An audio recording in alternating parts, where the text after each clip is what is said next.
Is there a single piece of advice you would give people today? Maybe it is also just no fear. Out of all this, one piece of advice to be a excellent entrepreneur.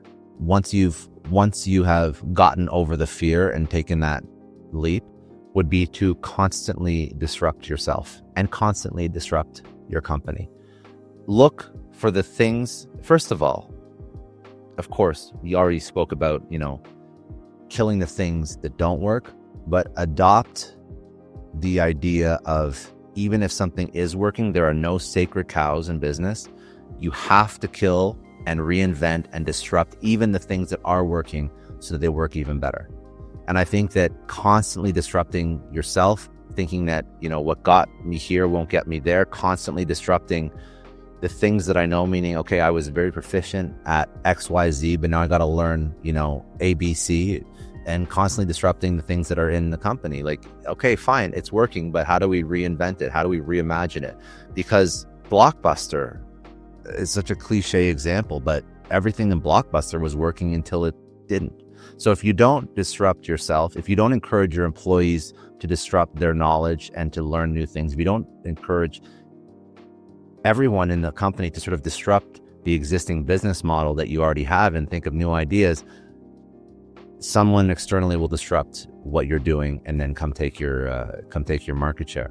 So I think that just constant disruption and constant innovation are key, because I think a lot of entrepreneurs, again, get over the fear, build, then get complacent.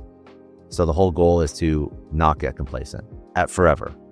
It's really hard, I think, for some people to stay in that mindset. And also it's hard because your team gets scared, right? When you have a bigger team, change is harder and harder the bigger the team gets. Like, I've seen that many times myself. Create an environment of psychological safety where challenging the status quo is rewarded and speaking up is rewarded.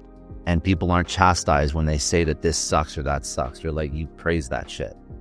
I think that that's really what you have to do. And you can lead by example, as you mentioned, like modeling excellence, like model everything. If you want your team to speak up and say when something's broken, when you're in meetings with them, like recognize how dumb some of your ideas from 6 months ago were and why they didn't work. Like be a little bit self-deprecating. And I think that when you are a little bit self-deprecating, you realize your own limitations and you vocalize them to your team and you communicate them, that gives everybody a little bit more, again, it creates a psychologically safe environment for other people to speak up, and constantly encourage them to be like, listen, the more that you can tell me what sucks, the better everything is going to be. So please, like, don't just have like a bullshit open door policy, like encourage like radical candor. These are all important ideas, way easier said than done. But when you build this into, speaking about culture before, when you build all these ideas into the culture and like the company, because you can't figure out everything yourself, this is when you can effectively disrupt yourself repeatedly so that a competitor doesn't do it to you.